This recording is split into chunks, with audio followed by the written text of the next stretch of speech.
Welcome everyone to this new INAS coffee, where we're happy to welcome Professor Calvin Mabaso and Professor Jeremy Mitonga-Monga. Welcome to Belgium, and thank you for coming to see us. Thank you. So Professor Calvin Mabaso is an associate professor and head of Department of Industrial Psychology and People Management at the University of Johannesburg. His expertise lies in strategic human resource management, and he has also been working on decent work, an area of interest for us. And Professor Jeremy Mitonga-Monga is Deputy Head of Research in the same department, and over the past 16 years, his research has covered a wide range of areas, including research methodology, organizational culture, and organizational justice, and also school climate. And we're happy to have them here to discuss a research that has been done with Boitumelo Makhubele on organizational justice and organizational commitment. So, thank you for sharing this experience with us. Can you tell us a little bit more, because your department is industrial psychology, so how did you come to study teachers in commitment? Yeah, thank you so much, Emily. We decided to study teachers because of high level of attrition. Yes. Of teachers who were leaving South Africa to relocate to Canada or to Australia. So we decided to see the factors that make them leave and other factors that make those other teachers to remain, to stay within the school. So you wanted to understand why are the teachers that are in South Africa staying in South Africa, since a lot are leaving, and you decided to use these entrants of organizational justice and commitment. Yes, as I said, we have some other factors that may push teachers, for example, to leave. We were more interested to organization justice, because leadership, we know that it's always a case. If it's about money, we know that in South Africa, teachers are very well paid. Way well paid. But what other factor could be pushing them, for example, to leave? We decided to look at issues of organization justice, the fairness in the procedural way of doing things, fairness in terms of a distributive way of resources, and also interactive way in the communication between them and the leadership of the school. Okay, so can you tell us, Calvin, a little bit more about this framework of organizational justice? Okay, so the framework, I think we also use the Adam equity theory, which indicates that the employees are also concerned about what is equitable. Yes. That can also negatively or positively impact the inputs as well as the organizational outcome. So that is where we also come up with the organizational justice, and then it also includes 3 aspects. So the first aspect that we have, I think it's your distributive justice, just like my colleague have indicated, which talks about how equitable the distribution of those resources and other outcome within the organization. So distributive, so there are 3 aspects in organizational justice. Distributive justice for teachers is like how they perceive that resources are used, distributed in the school. Okay. Is that about? Yes, for example, it talks about the issue of the distributive of the responsibilities of these particular teachers, the remuneration aspect, as well as any additional opportunities. And then if that is also distributed in a fair manner, so it means that those particular teachers, they will feel that the system is also fair. And then then there's also justice in that aspect. Okay, and then 2 other aspects of organizational justice. Yeah. Yes, then the second one, I think, is your procedural justice. In this regard, that is where we also talk about the issue of the application of the rules and procedures within the organization, especially in terms of reaching a certain decision as well as distributing the outcome. For example, it talks about the issue of how do we apply our policies to reach a certain outcome within the organization. Are we following the correct procedure? So yes, if these particular teachers, they feel that these particular schools, they do apply their policies in a fair manner, and then that is where they will feel that there is a procedural justice, which can also allow them to be committed to this particular organization. So how they perceive like the procedures, and if they perceive that the procedures are fair to everyone in the school, basically. So basically, if they perceive that the procedure is also fair, I think in that regard, that is where they will also feel welcome, and then they also feel part of this organization, and then they will also want it to remain longer in that particular organization. And the third component? The third component is your interactional justice. That is where we also talk about the issue of the fairness in terms of communication with the employees. So that is where we also look at your senior leaders of this organization in terms of how do they communicate with the teachers in the school. In some instances, if the senior leaders are also not communicating in a fair manner, that is where these particular teachers, I think they will also be disengaged, because the level of how the communication is also given to them, it is also not fair. So in that regard, that is where there will be a lot of your turnover in tension in that regard. So they feel, the third component is when they feel like interactions and communications are fair. Yes, are fair, yes.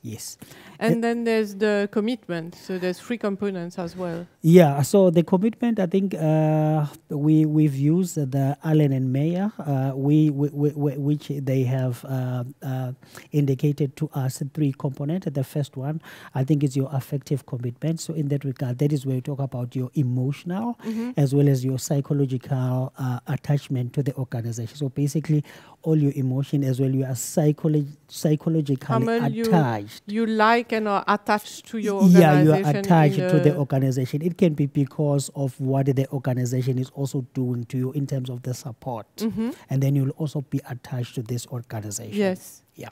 And then 2 other forms of commitment. Yeah, then the second one, I think, is your normative attachment. Normative. Normative commitment. And then in this regard, I think that is where we also talk about the issue of the attachment as well as the obligation.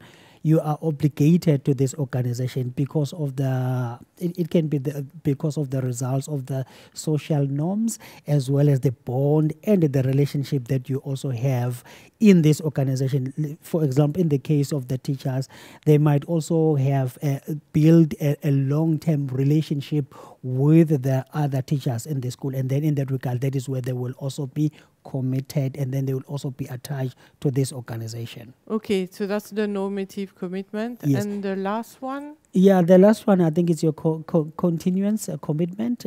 So in this regard, that is where these particular employees, they will also, it's a desire to be continued a relationship or membership with this organization in such a way that it will also be very expensive or very costly for you to leave the organization, because if you leave this organization, maybe you might lose the benefits.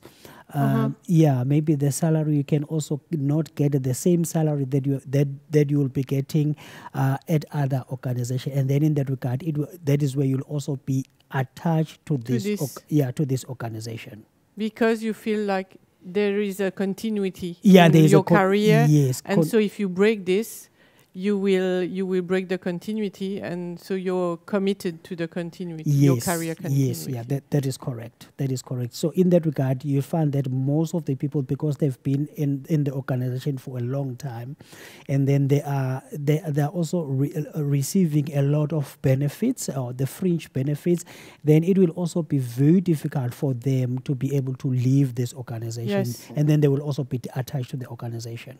Okay, so Jeremy, what have you found in the survey you did? How many teachers? Yeah, we did send our questionnaire to 201 teachers who responded to the question, and the results were more interesting. Yes. For example, the relationship between variables came out, and the most importantly was the fact that issues of your distributive justice, which contributed most in explaining affective commitment. Okay. You have your procedural justice, which contributed in explaining your continuous commitment, and you have also your interactional justice, which contributed most in explaining your normative commitment. Okay, so the affective commitment was linked to the procedural justice? Yes, affective was linked, was explained by distributive justice, which distributive justice. This can be explained by the fact that teachers who perceive most of resources to be distributed equally, fairly so in the school. Because they perceive that the resources are distributed fairly, they are effectively committed to the organizations, because they feel like they are being treated fairly in terms of distribution of resources. Definitively, because of the fair distribution of resources and responsibilities within the school, they tended to be more emotionally attached to the organization. The school. Yes, that's interesting. And the second result was the second result was link your continuous commitment, which was explained by your procedural justice. Okay, so the procedures are clear, and they feel like they can move forward in their career as well. So that's why they're committed to the organization. Is that an explanation? Definitively. This can be also explained by the fact that when they perceive more application of rules which are applied in a feminine within the school, they tended to continue their membership with that particular school. Okay. And the third relationship? The last relationship was your normative commitment, which was explained most by your interactional justice, which can be explained by the fact that teachers who perceive positive communication with their leadership, the top management of the school, they tended to find those social norms to be in place, therefore decided to stay with So the communication codes are clear, the interaction codes are clear, and they feel like they are being treated fairly in their interactions, so that's why they're committed to the norms. Of course. When they check issues, for example, decision-making, issues of interpersonal communication between the way the leader is communicating with different teachers, if they find fairness in the communication, they will tend to devote their self to the organization and therefore decide to leave, to stay with that particular school. Yes. So, but those results that you got are not exactly the same that you can, it's different in every context. Yes. You have other examples. Yes. This result in South Africa was the true reflection of what has been done in other countries, developed countries. Yeah. But we did replicate such study in the DRC, where we did found that organization justice, for example, your distributive justice, was negatively affected to your affective commitment of employees. So you did the same research in another country, so the Democratic Republic of Congo, and you did not get the same results? No, we didn't get the same result. It was a negative relationship compared to a previous study that has been done within. So what does that mean? So an explanation was very easy, because we tried now, it's like there is a shift in the research. When you find something that is unusual, you need now to ask many questions to understand why. We came up to find some of teachers that we did now interview in a qualitative way.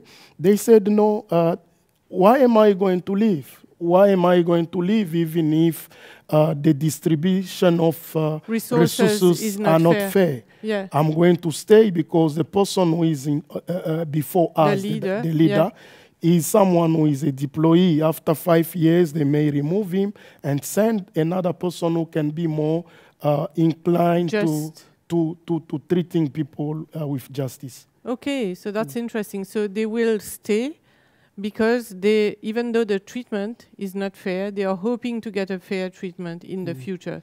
Yes. And so this is less costly for them to stay, to hope for a treatment in the future than to leave.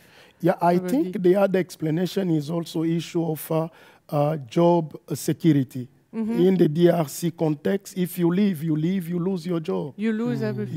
You don't have the opportunity of finding another job after you left your employer. You don't have continuance commitment. Continuance commitment, so they will need to stay. They need to stay to as well. stay to keep their employment, even if the boss is not really treating them fairly. So it would be interesting to explore as well the interactions between the different types of commitment to see if one influences the other, like we're making the hypothesis now. And of course, I think it will be very interesting to check up, for example, this issue of different sub-dimensions of organizational commitment, how they work, for example, together, and sometimes also try to do some studies across different cultures. Yes. South Africa, DRC, and Belgium, to see how those factors may differ from one country to another. Thank you very much for these insights. I think you have given us a lot of landmarks to think about the organizational justice and organizational commitment of the teachers. It would be very interesting indeed to see how the teachers, what makes the teachers committed to their work here in Belgium, and how do they perceive justice in the school environment. And I think you have shed light on this perspective on the career of teachers that we hope we can explore more together. Thank you so much. Thank you very much for coming. Thank you, and we'll see you for another coffee.